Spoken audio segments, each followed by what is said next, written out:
Hey, tailgaters! Ross of the Pigskin Tales podcast here.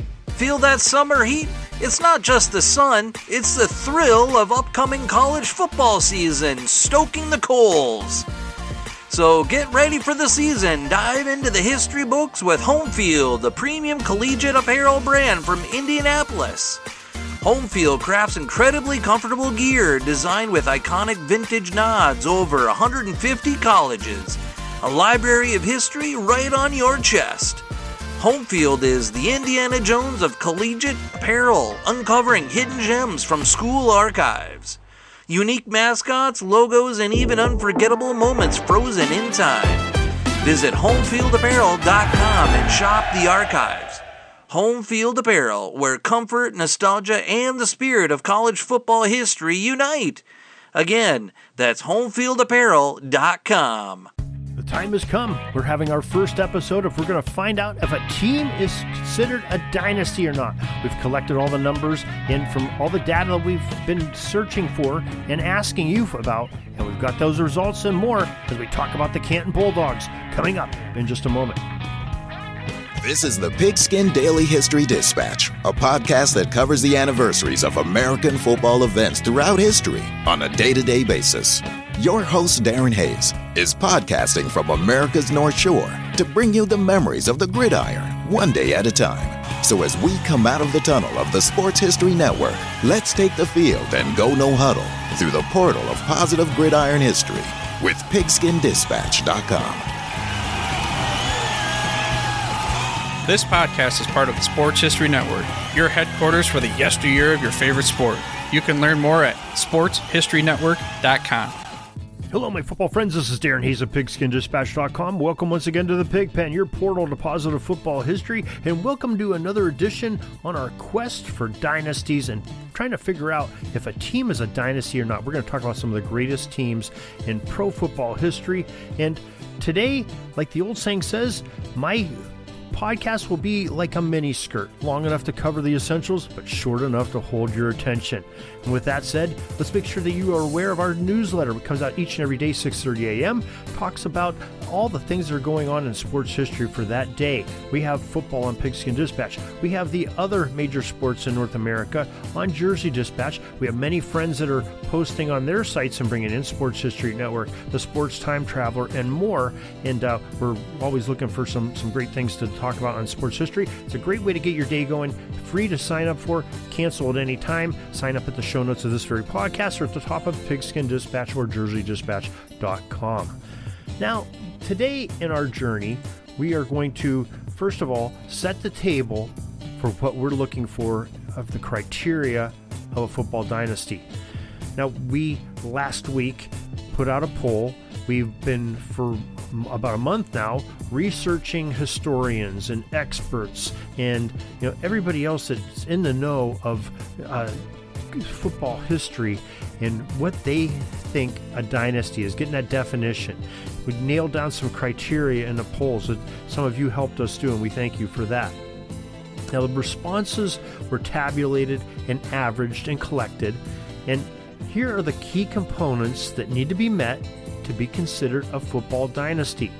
This is a consensual collection of information that says what we want a football dynasty to have. These are our 7 pillars. They have to be a winning and contending team for at least 6 consecutive seasons in their respective leagues. The franchise must have had to claim 3 championships or the equivalence of a league title in that same span. A winning percentage of at least 660, that's 66% of their games, during the considered span of the years. And no other dynasty was in reign during that span. Can't be overshadowed by another dynasty. There's not much room at the top, and if we have multiple considerations, the team that fared best claims the era. They also must have a dominance level, a 620 or better. Now, the dominance level, this is by Oz Davis, which we'll get to in just a little bit. Championship wins plus 1/2 of the championship losses plus playoff appearances times 0.25 divided by the years of the span. We'll get into more of that in a second. The average point differential per game of 7 points or more. That is that they averaged at least a touchdown and a PAT more than their opponents on average for the total amount of games played during that span of Dynasty. Now, and lastly, they must be ranked in the top 20% of the league that they play over that span. There are some other considerations that we can take in to see if maybe it will help a team to get in, but those are the 7 pillars that we're looking for that we collectively gathered together and said that makes an NFL dynasty. So today, our study and our focus is we're going at the very beginning of our time era. And remember, we set the threshold, the bottom floor of 1920 as that first season, because that's when sort of football really organized. Well, based on some information that we've talked about, we're going to go below that hard deck. If you're in Maverick Top Gun, they said don't go below that deck there. Well, we're going below the deck, and we're going to go back to 1916 to talk about the Canton Bulldogs dynasty starting then. But before we do, we're going to have some information from a guest we had on recently that talked about some Canton Bulldog material. Jeff Payne was on just a few days ago talking about Jim Thorpe and part of his collection, and part of that collection being Jim Thorpe in a Canton Bulldogs uniform. So Jeff is definitely qualified to speak about the Canton Bulldogs, and here's what he thinks when we asked him the question, are the Canton Bulldogs a dynasty?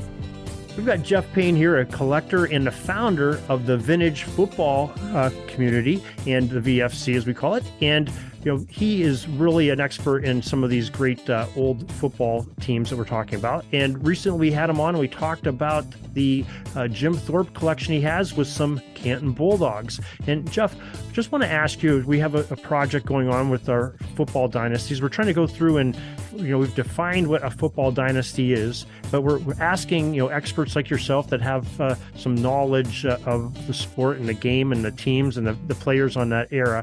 Are the Canton Bulldogs of the early and mid 1920s, are they a dynasty in our eyes? I think they are.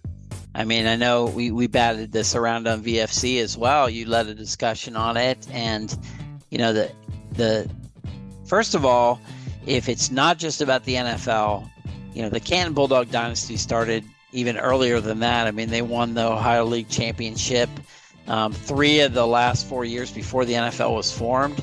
The Ohio League was kind of the premier football league in the country at the time. They won in 16, in 17, and 19. Of course, 18 was Spanish flu, their version of COVID. So nobody played any sports that fall. So that year was wiped out. And they only lost 1 game during that time. And then, of course, they joined the NFL. The first couple of years, they had good records. They didn't win the league, but they only lost a few games each year. They had 2 losses in each of the first 2 years. But then they went on a real big run. I mean, they were undefeated. Now, there were some ties because back then they didn't have OT. But they actually, I counted it up, from the late 1921 season through late 1924, they had 31 consecutive games that they didn't lose. They had 3 ties in there. But that is the longest streak in NFL. And I actually found, I was looking at what are the longest streaks. Most of them say, winning streaks, right? Mm-hmm. And they didn't win 3 of those games. They were ties, so I get it. But there was a note in one of them that said, if you count ties, the actual leader all time is the Canton Bulldogs at 31 consecutive games. They were 10-0-2 in 22. They were 11-0-1 in 23. And they went 7-1 in 24. Now, 24, a lot of times they don't get credit for, because what happened is after the 23 season, the owner of the Bulldogs sold the Bulldogs, sold it to a gentleman who moved the team and consolidated it with another team in Cleveland. So that year they were the Cleveland Bulldogs. Subsequently, they actually came back to Canton because he got out of football and it got acquired back and brought back to Canton. But they ended up winning in 1924 in Cleveland as well. It's the Cleveland Bulldogs. And a lot of times they don't get credit for that 3rd championship in the NFL. But if you look at the roster, the majority of the starters, were from Canton. And some of their big dogs weren't even there. Fats Henry moved on after 23. Once the team was sold, he left. He did come back later, but he just didn't want to play in Cleveland. And so they lost some All-Pros, All-Stars, and still won in 24. So, I mean, I think any way you look at it, whether it's just early NFL or it's going back into the Ohio League through early NFL, they got a good 5 to 10 years where they dominated. And that, to me, is a dynasty, you know? I don't disagree with you. That's a great take on it, and we appreciate it. Most definitely, Jeff, you brought up some great points that are going to support some of the theory to try to find out if the Canton Bulldogs are a dynasty. Now, that is one expert's opinion. Like we said, he brought up some great bullet points, and we're going to talk about some of those. But we're going to plug it into our 7 pillars and see if it meets the criteria of the Canton Bulldogs. Now, they were a formidable team, a vital team in the early years of American professional football, the American Professional Football Association, APFA, and later the NFL. Now, heck, for all organized pro football for that matter. And if you remember the famous September 17th, 1920 meeting in the owner of the Canton Bulldogs, Ralph Hayes' Hutmobile showroom, he and his player coach, Jim Thorpe, not only helped convene the meeting of the founders of the NFL, but also had a pretty top-notch squad in the seasons leading up to and after the formation of the league, as Jeff alluded to. Now, essential or not, we are on a mission to determine if they are worthy of being called a dynasty. Now, before we compare these teams' numbers with our established criteria aforementioned, we have a couple issues of this Bulldog teams to address. Jeff touched on them. First of all, is it prudent and fair to use the Bulldog seasons just prior to 1920? Secondly, should we use the years the APFA NFL can the mythical Ohio League titles count as championships if we decide to go before 1920? And finally, that last question, the 1924 Cleveland Bulldogs, should they be included in the Bulldog era of Canton? Now, we asked the opinions and the majority say, just like Jeff, yes, it's fair to count the 3 seasons prior to 1920 as part of that Canton reign. However, since the stats and the final scores of the games are pretty scarce and inconsistent, we are not using the point differentials of 1916-17 or 1919 in our numbers. We're only going to use the 1920 through 1924 seasons for those point differential numbers. Also, we felt that the majority of the top teams competed against also so-called Ohio teams, and that holds water to count in our study. That, like Jeff said, that was the premier league, was that mythical Ohio League and the Ohio League Championship, as it's been called.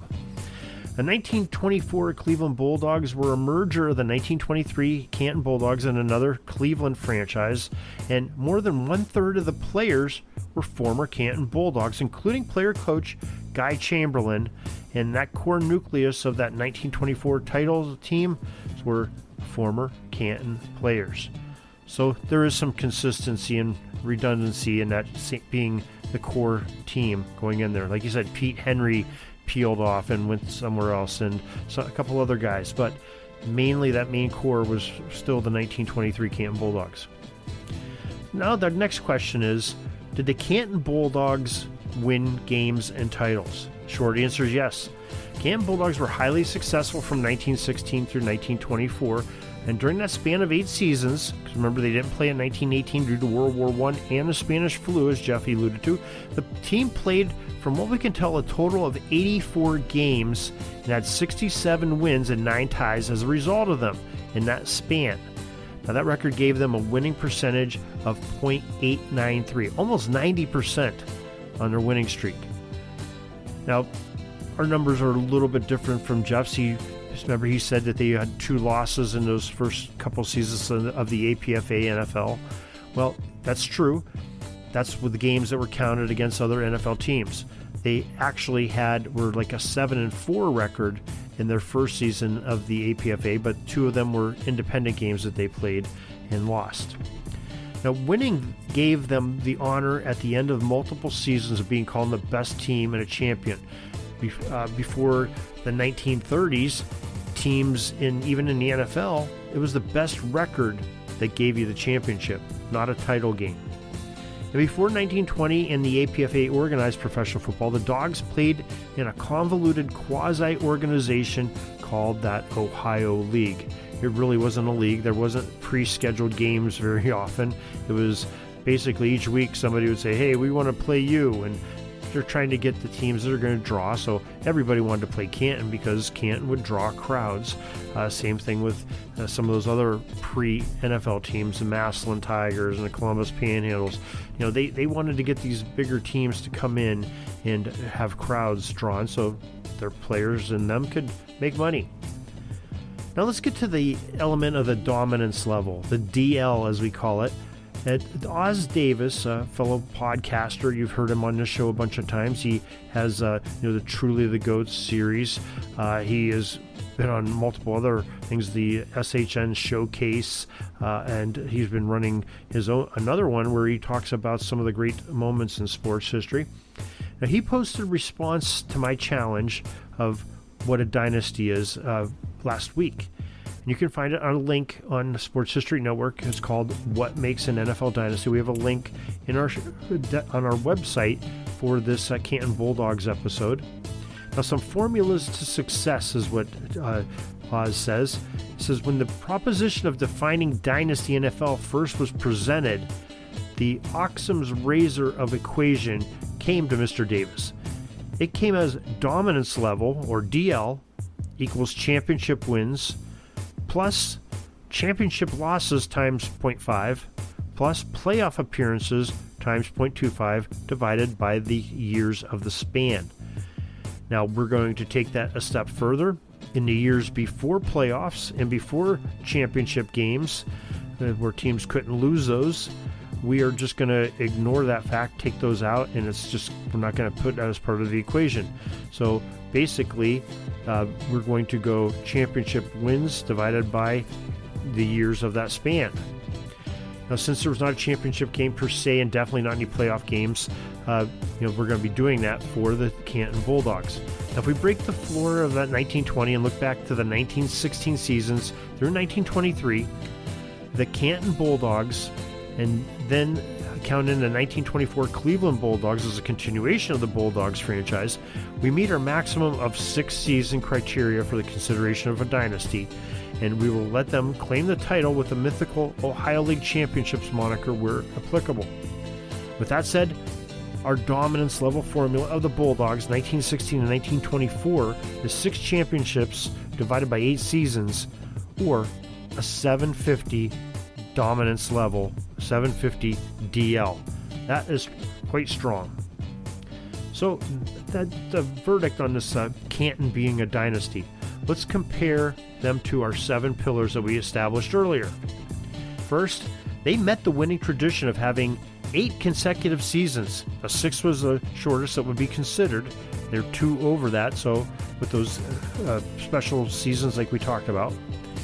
The titles they had were 6 in those 8 years, more than our 3 minimum that we voted on in our poll. They had a winning percentage of 89% in those 8 seasons, well above the 660 that we had set for them. So they're qualified there.